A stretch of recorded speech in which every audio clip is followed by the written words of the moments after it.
fellow travelers, and welcome to the Versus Stars podcast, third season. All my loyal listeners, thank you for continued support. And remember, click the subscribe button, everybody. This is a very special episode because John Billingsley boards the mothership. We discuss Star Trek Enterprise and more. Now come on board and go traversing the stars. Hi, Mr. Billingsley. Thank you so much for coming to the Versus Stars podcast. Thank you for having me. Delighted to be here. This is a huge honor for me. I'm a big fan of yours, so this is like one of those big moments where I'm just like, I loved my job. Well, thank you. I appreciate that. Maybe you're confusing me with somebody else, but let's let that confusion reign. So, I'm not Neelix. so we start off with a question of inspiration. So, what inspired your love for acting and who your earliest influences? Inspired my love for acting. I've told this story many times, but for what it's worth, I grew up in the Deep South. We moved to the Manhattan area. I was still pretty young, fifth grade. I talked like this. I had a southern drawl and a lisp. And needless to say, I was the class pariah, a freak. But they had mandatory auditions for the school play, which was A Christmas Carol. And I was a big reader, even as a kid. So I was the only person who could lift the words off the page with any degree of excitement and enthusiasm. And I was cast as Scrooge. And for one brief shining moment of glory, suddenly I was the popular kid. When the show was over, I went right back to being the pariah, but I seized on that experience and I thought, theater is the life for me. And so my initial reasons for being attracted to the work were purely ego driven. My parents were very, very gracious. They could see how excited I was about this, and they signed me up for acting classes with a lovely couple, Ed and Dorothy Bryce, in the New York area, former soap opera actors. And that's when I really began to kind of fall in love with the work for the work's sake. And I was pretty sure that I was going to make it my profession from an early age. It was either that or writing. And writing, eventually, I realized, was a lonely occupation, and there was nobody to drink a beer with after you were finished working. So the interesting thing is, when you talk about being the class pariah, that would one would assume that would create an introvert. But as an actor, you kind of have to be extroverted, at least in those moments. So I didn't want to be an introvert. I didn't think of myself as an introvert. Introversion was forced upon me. That's what I was rebelling against. I think many people who are introverts would probably, in their heart of hearts, kind of say, "Oh man, I wish I could actually be the guy who capers," you know. And I knew that that was really what I wanted to do, so I seized on the opportunities when they presented themselves. So do you get flutters when before you go on stage? Do you, or is it because you do enjoy and you are in those moments extroverted? It is where you find comfort. No, you always get flutters, and I'm not really a stage actor anymore. I was for many years. I sort of segued 100% into film and TV when I moved down here in 1995. I did some stage work for a few years after. I tried to keep my hand in, but at a certain point, I realized that I was really a film and television actor exclusively. And yes, you do always get some flutters. I think you get fewer flutters on camera because the reality is if you fuck up, you just stop and you go back and you take another whack at it. It may hold up camera a smidge and that gives Hmm. you pause. Nobody likes to go up on a line, but it's a very different sense of existential terror than when you are on stage live in front of hundreds of people and you forget what the fuck you were supposed to say. There's no level of terror like that. Um, I, having said that, one of the many indignities of age is that it takes you a hell of a lot longer to learn a script than it used Hmm. to. It is one of the trickier aspects of getting older as an actor, is that the more time you have with the words, the better. Film and television frequently doesn't give you as much time as you want Hmm. with words, particularly television. So there is some inherent tension between what you are asked to do and the amount of prep time you feel yourself to need as you get older. Now, talking about fucking up on camera. Yes, Not that I have an example to give, you've reached the right guy. but just as some there seems to be different philosophies on being on camera on different takes.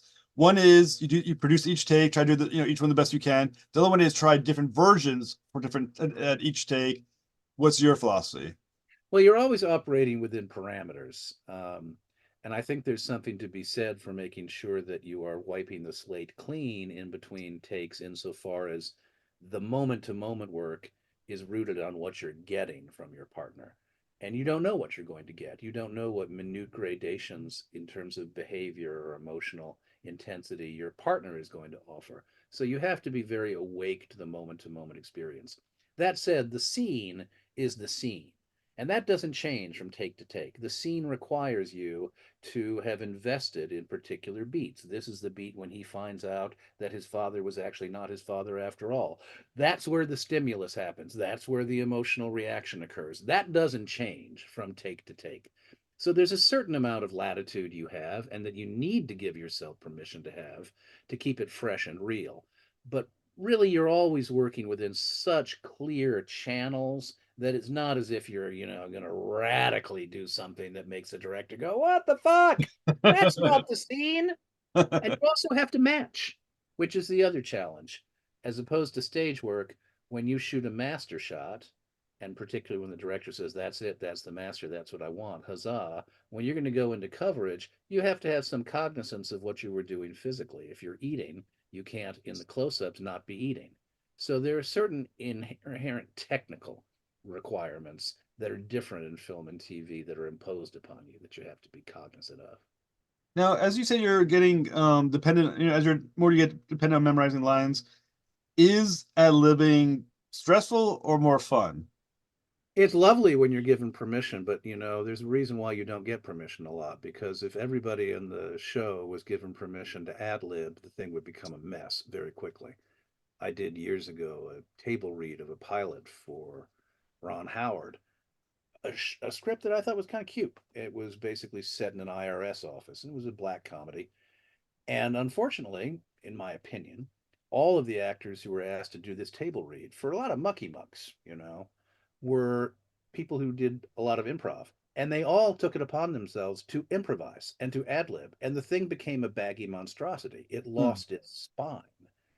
You have to believe that the writer knew what they wanted and what they were doing. It's not your job. You were not hired to write. Hmm. In those instances where, for whatever reasons, you are given some permission, I do like it because I'm pretty good at making sure that any improvisation is coming from out of the character and the situation, and it's something I'm good at. So I'm happy to do it when I can, but it's very rare you'll be asked to do it.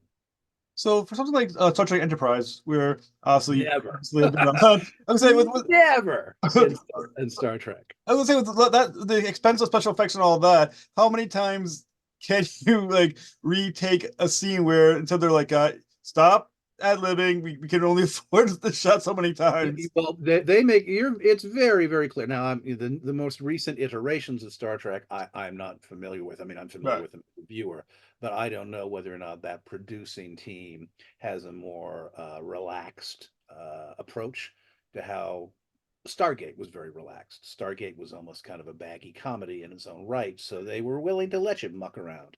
Star Trek, when I was on Star Trek and the iterations of Star Trek that I'm familiar with, the Brannon and Rick Berman years, it was word for word.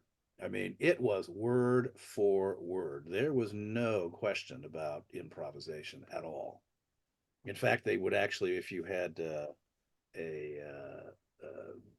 one of the characters in the show I was on, Hoshi, was the linguist, and so she frequently had to speak a lot of alien babble. They would give you in the script, they would give you a page where all the alien words were pronunciated. You couldn't just make that up. You had to actually hit the accent as they had scripted it. Which, when you're talking gibberish, sometimes it's Right. like, really? But no, they're very, and candidly, that is true for almost, I mean, I could count on the fingers of one hand. A movie Out of Time, sometimes some independent films. Generally speaking, it is verboten, and Hmm. and it should be, you know, because you get a lot of people who, if they feel like, I can just make shit up, they don't know how to do it in character. They are trying to be clever. They're removing themselves from the reality of the situation, and they're getting into their own heads. Hmm. That's the trap of improv. It can become a very self-centered and egotistical place in which Hmm. you are showing off instead of actually playing the role. Hmm.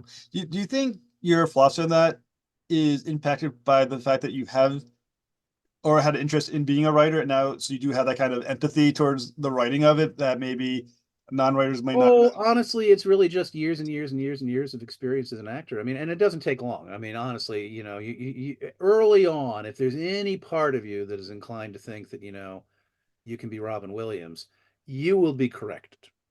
know? You do not, unless you're Robin Williams, you do not have a career if you're somebody who thinks you're smarter than the script guys. Hmm. Good point. Good point. I did, speaking that we did mention Star Trek, I did have a question for you based on an article that I read that you were quoted in. If you don't mind. Tissue of lies. You can't trust me. I'm capable of saying anything. Yes. All What right. bullshit did I spout? All right. So this is an article in Screen Rant. Okay. You mentioned that your character, Dr. Phlox, could still be alive during the time of Strange New Worlds. So Strange New Worlds, and that you are happy to be able to have your character in that series. So is this something from a conversation that we've had? Is it something you just were thinking about? What can you tell me about? I'm convinced that now everybody who produces Strange New Worlds is going, God damn it, Billingsley, we're not hiring you. Shut the fuck up. This did not come about because I thought, maybe I can angle my way into Strange New Worlds. I just keep getting asked this question. And I'll always say, sure, in the same way as somebody said, hey, would you like $1 million? Sure. Doesn't mean I'm going to rob a bank. I'm happy to consider any opportunity to work. I'm still an actor. I still enjoy the work. And I loved playing Dr. Phlox. So if they think he's still alive, he's older, he's frailer, he's fatter. Please don't put me in a spacesuit. Please don't expect me to have any fist fights. But of course, I definitely consider returning.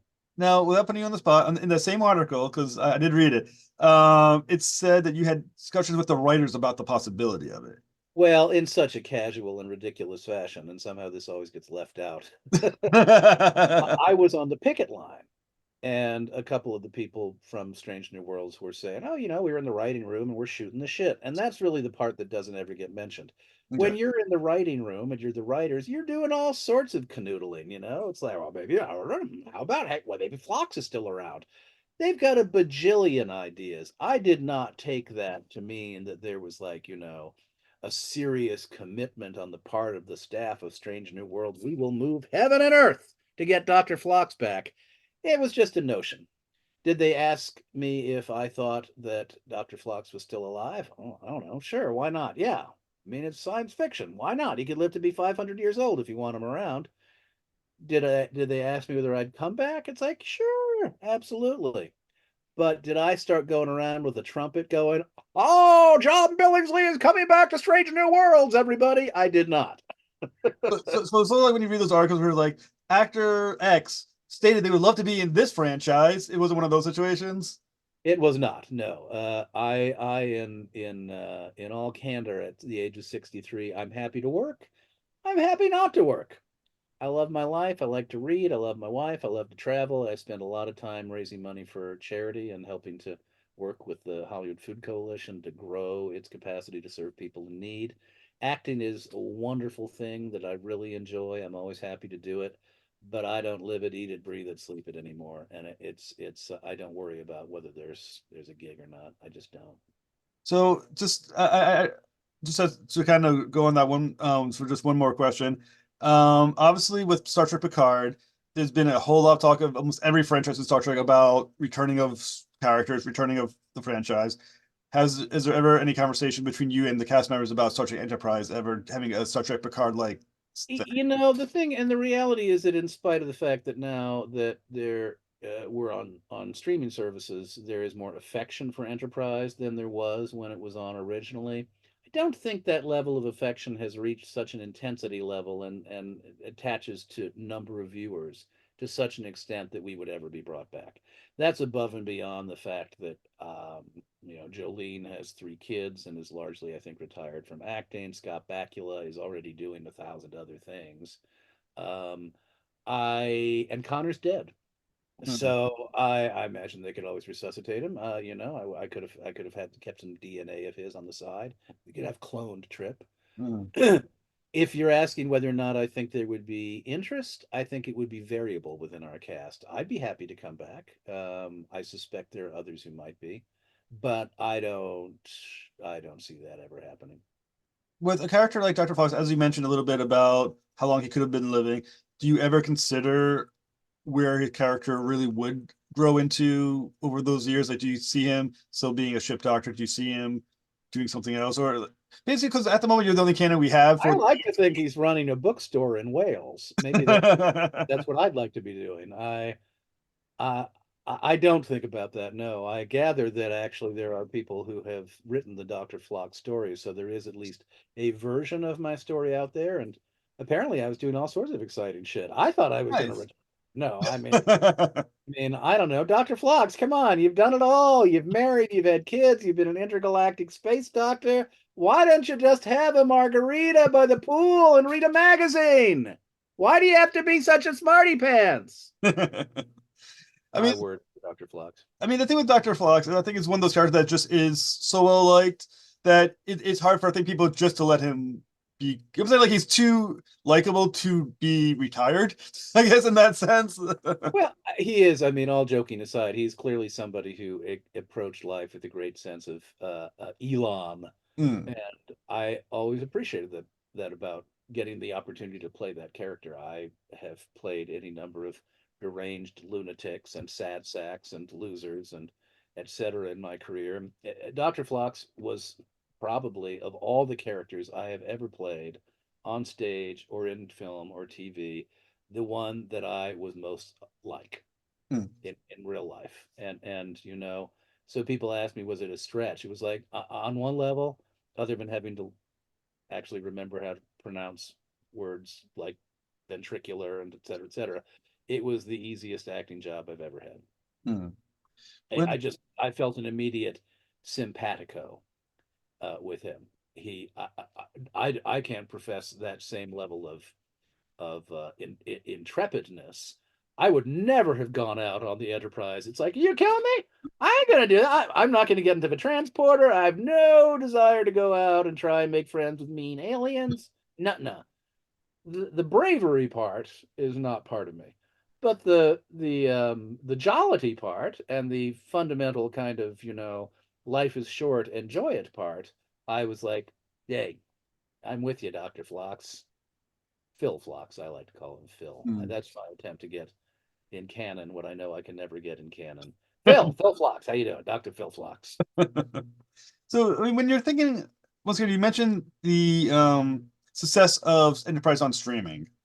Yeah, Do you think it's just because of the platform, or do you think the initial issue with Enterprise was that it was new and people just have an issue with anything that came out that was new, and now that people have had a chance to get yeah, accommodated to what was that now that it existing, people yeah, were like, oh, you know what? Now that that prejudice is gone, I can now just enjoy the show. yeah. I certainly think a lot of it is that, and a certain amount of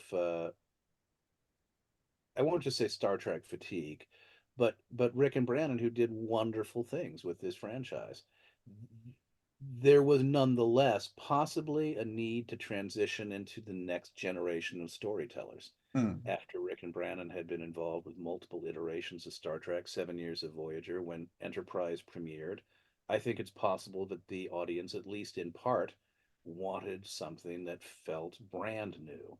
Some of this is not Rick and Brandon. Some of this is where the studio put their foot down. Hmm. I think Brandon, particularly, was really angling for the show to be darker. And I don't think the studio wanted that. I think the Hmm. studio wanted it to kind of continue very similarly in the vein of previous iterations of Star Trek. We are now seen as an independent entity. It's Enterprise, not Enterprise following Voyager, not Enterprise, another Rick and Brandon show. It's just Enterprise. There are still good things about it and bad things about it. There are still people, I'm sure, who don't like it, and there are people who do like it. But no, you're right. It has been separated out from a set of expectations and a set of frustrations that no longer exist. Now Hmm. people can view it as one of a gajillion different iterations of Star Trek, including the ones that are on the air, and they don't have to kind of view it as this is the show that's killed the franchise. Well, I mean, I think it's one of the great things about the new Star Trek that's out there is that it's helping to expand people's expectations of what Star Trek could be or should be. And I think Exactly. it's getting people used to like, oh, okay, so if we got used to what's out there now, this show back in the day that was here isn't so weird anymore. 'Cause obviously, Yeah, yeah, and you know, I mean, the thing that's always interesting to me is when, not that I pursue this particularly, but to the extent that I occasionally have conversations with people, and I'm always very frank about it, I liked some of it. I didn't like a lot of it. hmm. There are episodes that I didn't like at all, and then episodes that I thought were quite good. Um, I would have wanted it to be darker myself. We were supposedly, terrified to use the transporter. There was an early episode. I tell this story a lot because to me it's the one that crystallizes my feelings about it. An early draft of an episode, somebody comes back in the transporter and their ass is where their head should be. Oh my god! Great, I love it. By the time we filmed it, they come back from the transporter accident and they got twigs sticking out of their ear, and I trim it with my clippers. To Yeah, me, that was what was problematic about it. I agree with you though. When I look at a Lower Decks, or I look at Prodigy, or I look at Strange New Worlds, it's exploded the idea of Star Trek in a way that I think opens up a lot of possibility for all kinds of different storytellers to riff off of Star Trek. I think what ultimately brings people together around Star Trek is the idea that Roddenberry's ethos, the idea that it is possible for us to not kill ourselves and actually band together and do good in the universe, is still the bottom line, foundational concept. Doesn't mean we can't slip on banana peels. Doesn't mean it can't be funny. Doesn't mean it can't be silly. Doesn't mean it can't be scary. But it starts from a premise that we were able to get our shit together so as to not kill each other because some of us are black, some of us are gay, some of us are brown, some of us are this, some of us are that. We can put all that bullshit aside. I will say two comments. One, I do find it funny when it feels like some fans don't understand what Star Trek is supposed to be about. They're like, you can't have that on Star Trek. It's like, you're missing the point of Star Trek, for God's Well, sake. I no, I agree with you, and that is, I mean, I don't tend to encounter those people. I'll be blunt with you. I mean, Yeah, they're out there in the Star Trek universe. I'm an ardent progressive. I wear my politics on my sleeve. I tend not to bump into people who use the word woke as a right. pejorative. I don't tend to have conversations with people who operate as if a white patriarchal system is the the approved way of doing anything. And Yeah, especially, I agree with you, that is not what Star Trek should be. Having said that, if you go back and watch that original show in 1966, Gene was still a product of his culture and a product of yeah, his time.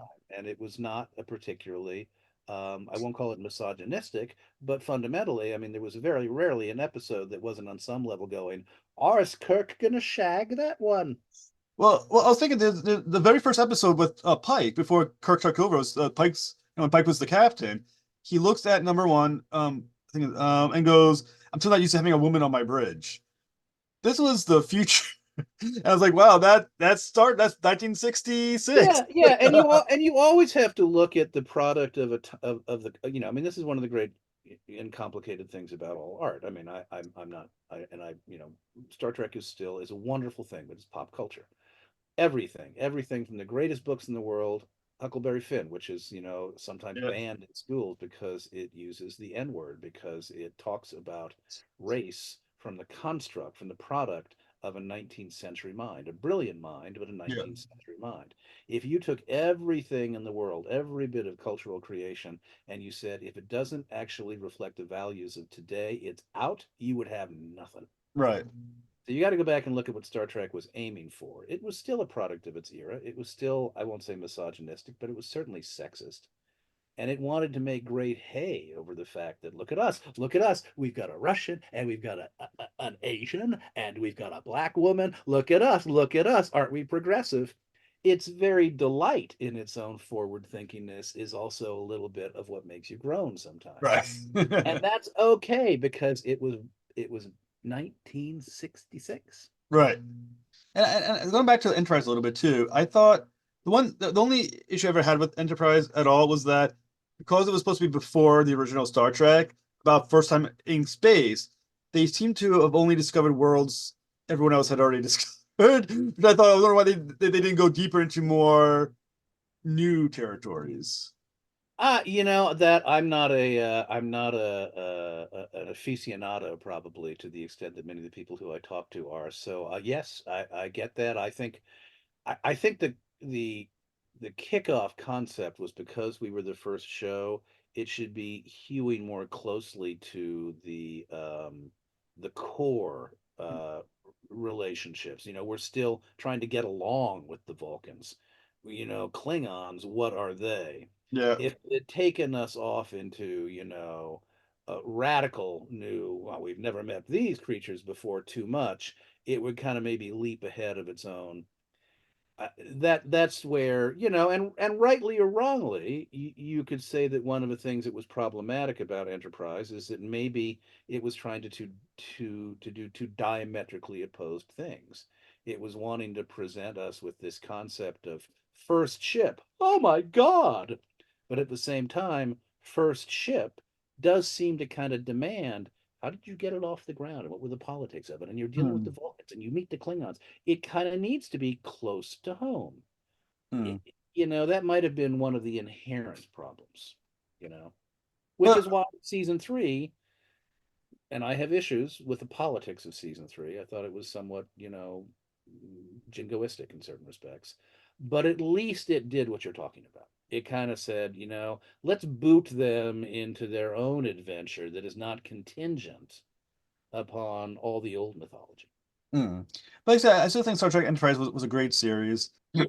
Well, thank you so much, sir. My pleasure. Have a good night. Thank you for listening to another episode of the Traverse the Stars podcast. Please help me battle the algorithms by liking and subscribing. Be sure to return for the second part of my interview with John Billingsley. Till next voyage, travel on.